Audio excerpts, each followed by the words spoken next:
एक औरत ने अपने होंठों से लिपस्टिक पोंछी और फिर सफाई कर्मी की अनजान नजरों के बीच कांच पर एसओएस का संदेश लिख दिया। सफाई कर्मी ने यह देखकर उसे दिलासा दिया कि वह अभी नीचे आकर उसकी मदद करेगा।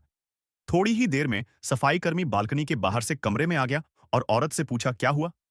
औरत ने तुरंत कहा कि उसे किडनैप किया गया है। सफाई कर्मी उसकी रस्सियां खोलने की तैयारी करता है, लेकिन तभी किडनैपर वापस लौट आता है। अच्छा ये हुआ कि जब किडनैपर ने दरवाजा खोला तो उसका कार्ड नीचे गिर गया और आवाज हुई, जिससे दोनों सतर्क हो गए। यह देखकर औरत डर गई और बोली कि अगर किडनैपर को उसके भागने का पता चल गया तो वह उसे मार डालेगा। दरवाजा खोलने ही वाला था, एक व्यक्ति अचानक सामने आ गया।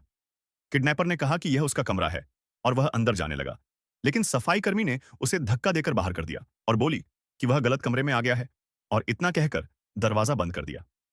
किडनैपर को भी लगा कि शायद वह सच में गलत कमरे में आ गया, लेकिन जैसे ही उसने सामने के कमरे का नंबर देखा और अपने कार्ड से मिलाया, उसे एहसास हुआ कि उसके साथ चाल चली गई है। इस बीच कमरे के अंदर दोनों लोग तैयार हो चुके थे। जब किडनैपर ने दोबारा दरवाजा खोला तो देखा कि वहां कोई नहीं है। उसने तुरंत अपने साथियों को फोन किया और होटल को पूरी तरह सील करने को कहा ताकि कोई अंदर बाहर ना जा सके। इस बीच दोनों नीचे एक और कमरे में उतर चुके थे।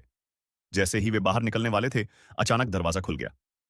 दोनों तुरंत बिस्तर के नीचे छिप गए और जैसे ही उन्हें फेंके गए कपड़े दिखे, उन्होंने कपड़े उठाए और कमरे से बाहर निकल गए। लेकिन जब वे होटल के गेट तक पहुंचे तो वहां उन्हें एक आदमी ने रोक लिया और कहा कि होटल से कोई बाहर नहीं जा सकता, क्योंकि वे एक सफाई कर्मी को ढूंढ रहे हैं। इतने में दोनों ने देखा कि किडनैपर भी नीचे आ गया है। ये देखकर दोनों एक तरफ चले गए और ऐसा दिखाया जैसे वे आराम कर रहे हों। किडनैपर अपने साथी से पूछता है कि क्या उसने सफाई कर्मी को देखा, और जब वह मना करता है तो दोनों अलग-अलग होकर उसे ढूंढने लगते हैं। किडनैपर दोनों के पास से गुजर जाता है, लेकिन उन्हें पहचान नहीं पाता। यह देखकर दोनों मौके का फायदा उठाकर चुपचाप होटल से बाहर निकल जाते हैं।